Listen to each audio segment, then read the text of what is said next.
beautiful ones. Just wanted to share an evening message. So I was thinking about how a lot of us will go through the process of letting go of certain ideas or roles or even people, things that we have held on to in different ways. And then we get to a point where we're like, okay, we're ready to let this go. We've all been there. It could be anything. It could even be like your hair. And so what I'm realizing though is that a lot of us, we let things go, but we still hold on to them somehow. And it's really interesting because we feel like, well, why can't this just go away? Or why can't I let go of this? And a lot of the times it's because we're still holding on to part of it. We're still holding on to it.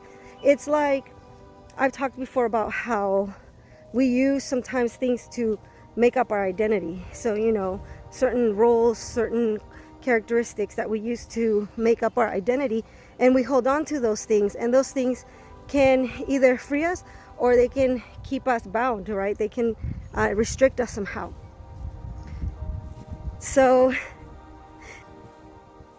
a lot of what needs to happen, I'm realizing, is that it's not just about letting go, but it's also as if living as if we've already let go. Does that make sense? So if I let go of something, but then I'm still thinking about it, I'm still giving it energy, I'm still talking about it, then am I really letting it go? And so if I was to have really let it go and really believe that I let it go, then that would mean that I'm not going to be thinking about it and talking about it or giving it any more energy, unless it's absolutely necessary, right? So I feel like a lot of the times we hold on to things for much longer than we need to because we continue to give it our energy by our actions, by the things that we do, by acting as if it's still there. So I'll give an example. Let's say you want to let go of a person that did something wrong to you, okay?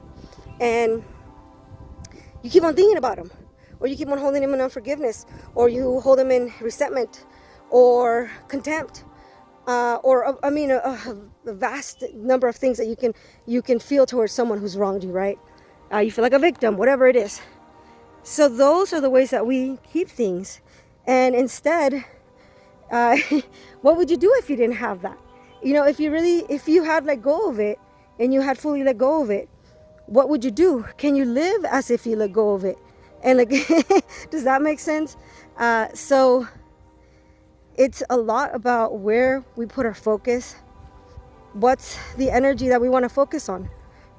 So if we're letting go of fear, for example, or lack, then are we putting our focus on being joyful? Are we putting our focus on being abundant? And there's many ways to be abundant, right? It doesn't always just involve money, and there's many ways to be joyful. So I just wanted to share that quick insight. It's actually a very, very important. Either way, I wanted to share this message and just let you know that sometimes we are still holding on to things that we may want to let go of because we're giving it our attention, because we're giving it our focus, because we're living as if it's still there with us. We're still letting it control us. We're still letting it use up our energy. And how much of our energy did we give to that thing that we let go of to begin with? To where now we're needing to focus our energy back on ourselves. Because maybe we were focusing so much of our energy on this thing because we hold it in unforgiveness or in lack or in unworthiness, whatever it may be. We're giving that so much energy, but then we're not taking care of ourselves. Whereas maybe your inner child is who's needing you the most right now, and your attention may be on this person did this to me, or this, government's ripping us off, or whatever it may be, right? Instead of focusing on what do I need right now? How can I help myself? Because a lot of the times when we are in that kind of distress or in anger and unforgiveness, or in any sort of really distress, pain, and suffering, our attention at times does need to go to ourselves, to heal ourselves, to help ourselves, to be here for ourselves, because during those times are the times that you need yourself the most. It's not when you need to run away. It's not when you need to cover it up, hide it under a blanket and stuff it away. It's when you need to be there for yourself.